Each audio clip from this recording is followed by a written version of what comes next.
Les nouveaux fleurons d'Oppo, ce sera le Oppo Find X8 et le Oppo Find X8 Pro. Bonjour à tous et bienvenue sur cette nouvelle vidéo. Comme tu l'as compris, ici, je vais venir te parler des nouveaux Find X. Allez, c'est parti.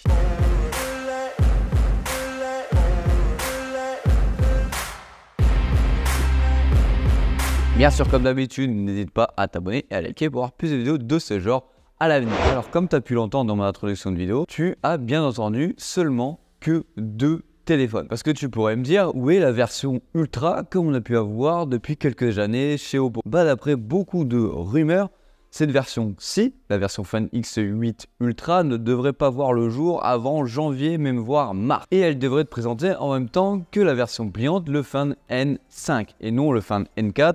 Car tu le sais, dans les pays asiatiques, le chiffre 4, il est proscrit. Donc il est fort probable que Oppo ne nous présente pas cette version Ultra de sitôt. Alors du coup, au niveau design, il ressemble à quoi ces magnifiques petits Oppo Find X8? Franchement, j'adore leur design, tu peux le voir actuellement. Alors que je ne suis pas l'un des plus grands fans des téléphones avec des énormes blocs photos à l'arrière des téléphones, alors que sur ces deux téléphones là, je trouve qu'ils sont plutôt bien incorporés et pas trop visibles quand on tient le téléphone. Bon, bien sûr, là-dessus, on s'entend bien, hein, c'est toujours visible. Tu peux remarquer que sur le téléphone, on a des coins arrondis, des bords plats pour la version de base et des bords arrondis pour la version Pro. On est sur un design quand même qui est très sobre et très efficace. Franchement, je ne sais pas ce que tu en penses, je veux bien avoir ton avis en commentaire dessus, mais moi, j'adore le design. Au niveau des couleurs, pour la version classique, on va avoir 4 couleurs, la version rose, blanche, bleue et noire. Et pour la version Pro, on aura seulement 3 couleurs, approximativement les mêmes, c'est-à-dire le blanc, le bleu, le noir, mais on n'a pas de version rose. Mais tu peux aussi remarquer que sur la version blanc et la version bleue, tu as un espèce d'effet vague à l'arrière du téléphone pour la version Pro de celui-ci. Mais il y a autre chose que tu as dû sans doute remarquer sur le design de la version Pro. C'est un petit bouton Quick Capture sur la tranche du téléphone. C'est un bouton qui est similaire dans les fonctionnalités à ce que nous donne Sony depuis quelques années et depuis quelques mois Apple avec leurs iPhone 16. Par exemple, tu vas pouvoir appuyer 2 fois pour venir activer l'application de photos. En une seule pression, prendre une photo avec un balayage, par exemple, zoomer ou dézoomer avec l'appareil photo. Alors, c'est des fonctionnalités supplémentaires qui tombent sous la main quand tu viens prendre une photo. Mais est-ce que c'est une réelle utilité? Je ne sais pas. Parce que Oppo avec son Find X7 Ultra avait déjà ce genre de fonctionnalité, par exemple, avec leur bouton Power. Et de toute façon, par exemple, chez Apple, je ne trouve toujours pas l'utilité à ce bouton. Alors, chez Oppo, je ne sais pas. Alors que, par exemple, chez Sony, ça tombe sous le sens, car c'est des téléphones faits pour prendre des photos, pour des professionnels de la photo. Mais bon, à voir dans la praticité si ça vaut vraiment le coup. Je veux bien avoir ton avis aussi en commentaire sur ce sujet-là.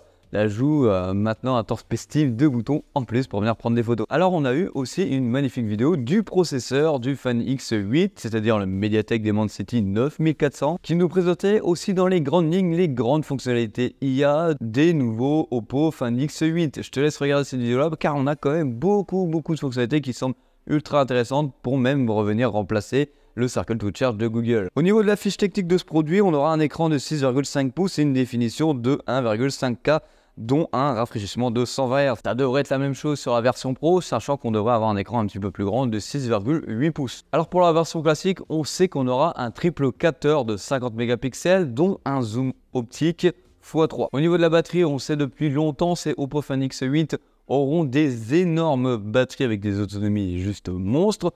Pour la version classique, on aura une batterie de 5700 mAh, dont une recharge rapide de 80 watts. Et ce téléphone-là devrait peser 190 grammes environ. Alors, la date de présentation de ces téléphones, c'est le 24 octobre en Chine. On aura la confirmation de tout ce que je vous ai dit dans cette vidéo ou non, sur les caractéristiques et sur les fonctionnalités IA de ce produit. Personnellement, j'en attends beaucoup de ces téléphones Oppo, sachant que Oppo est revenu sur le marché français, donc j'ai vraiment hâte de les essayer, surtout d'essayer la version Ultra. Parce que si sur les fonctionnalités IA, ils suivent Google et Samsung, il y a de fortes chances que le Oppo Find X8 Ultra devienne mon téléphone au quotidien. Parce que j'ai tellement envie de venir essayer ColorOS 15, car on connaît l'interface d'Oppo, c'est l'une des meilleures et l'une des plus fluides sur le marché Android. Allez, comme d'habitude, c'est Hugo sur la chaîne Gigatop, on se fait un gros bisou. Allez.